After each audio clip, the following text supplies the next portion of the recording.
अभी तक अपन ने पढ़ा था कोशिका। कोशिका क्या देखेंगे, प्रकार देखेंगे, ठीक है। कौन कौन सी कोशिका के प्रकार है, एक तो प्रोकैरियोटिक कोशिका और एक है यूकैरियोटिक कोशिका, ठीक है। प्रोकैरियोटिक कोशिका क्या होती है, आरंभिक कोशिका कहते हैं। प्रोकैरियोटिक कोशिका क्या होती है, आरंभिक कोशिका। क्या कैसी होती है, अविकसित, मतलब ज्यादा विकसित नहीं होती प्रोकैरियोटिक कोशिका, ठीक है। केवल मुख्य इसके अंग होते हैं प्रोकैरियोटिक कोशिका के।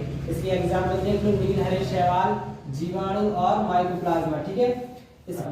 इसके बाद आ जाए यूकैरियोटिक कोशिका। यूकैरियोटिक कोशिका में क्या आते हैं, एनिमल और प्लांट, मतलब जंतु और पेड़ पौधे आते हैं, ठीक है। यूकैरियोटिक कोशिका याद करने कैसे, यू यू यू यू। इसके बाद अपन पढ़ेंगे क्या, एक कोशिकीय जीव। एक कोशिकीय जीव में क्या आता है, अमीबा और पैरामीशियम आता है। यानी एक कोशिकीय जीव जिसमें क्या होती है, एक कोशिका के लिए होती है, उसको बोलते हैं क्या, एक कोशिकीय जीव। एक कोशिकीय जीव में अमीबा और पैरामीशियम आता है, ठीक है। इसके बाद पढ़ेंगे बहुकोशिकीय जीव। बहुकोशिकीय में क्या आता है, पादप, जंतु और मानव सभी आ जाते हैं, ठीक है।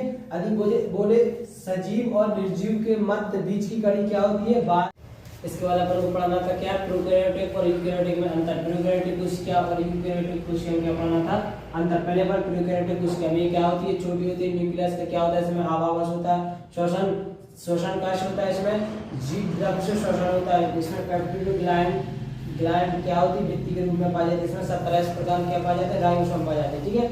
इसके बाद देखें अपन क्या, यूकैरियोटिक कोशिका में क्या होती है, बड़ी होती है और इसका केंद्र क्या होता है, पूर्णतः विकसित होता है। इसमें श्वसन क्या होता है, माइटोकॉन्ड्रिया से क्या होता है, इसमें श्वसन होता है, ठीक है। इसमें क्या होता है, सेल्यूलोज उपस्थित होता है कोशिका भित्ति में। यह कितने 17S और 80S और 70S प्रकार के, दोनों प्रकार के पाए जाते हैं इसमें राइबोसोम, ठीक है। इसमें देखिए सीलिया और फ्लैजेला दोनों में पाया जाता है। इसमें प्रोकैरियोटिक और यूकैरियोटिक में भी पाया जाता है। डीएनए, जीव द्रव्य, प्रकाश संश्लेषण दोनों में होता है, ठीक है। झिल्ली भी दोनों में होती है, प्रोकैरियोटिक और यूकैरियोटिक में। कोशिका भित्ति भी दोनों में होती है, प्रोकैरियोटिक और यूकैरियोटिक। राइबोसोम भी हमने बता दिया।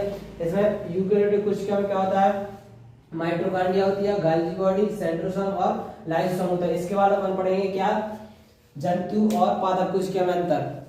इसके बाद अपन देखेंगे एनिमल सेल और प्लांट सेल, दोनों में क्या देखेंगे, अंतर देखेंगे। पहले एनिमल सेल में देखेंगे। एनिमल सेल में देखेंगे क्या होती है, छोटी, स्मॉल मतलब छोटी होती है, गोल होती है। इसमें वैक्यूल्स क्या होते हैं, छोटे होते हैं। वैक्यूल्स हमने पढ़ लिया पहले, वैक्यूल्स का काम क्या होता है, पानी को स्टोर करना होता है, ठीक है। इसमें सीलिया होता है, फ्लैजेला होता है और लाइसोसोम होते हैं, ठीक है। इसके बाद प्लांट सेल में देखेंगे या क्या होती है, लार्ज मतलब बड़ी होती है, चौकोर भी होती है। इसमें वैक्यूल्स कैसा होता है, बहुत बड़ा होता है वैक्यूल, क्योंकि इसमें पानी स्टोर करने की अधिक क्षमता होती है, अधिक पानी लगता है, ठीक है, प्लांट सेल को।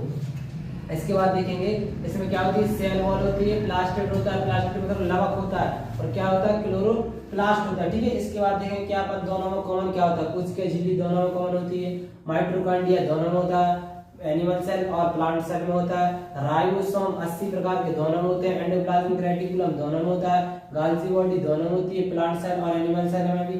केंद्रक भी क्या होता है, दोनों में होता है, प्लांट सेल और एनिमल सेल में। इसके बाद क्रोमोसोम भी क्या होते हैं, दोनों में, प्लांट सेल में और एनिमल सेल में होते हैं।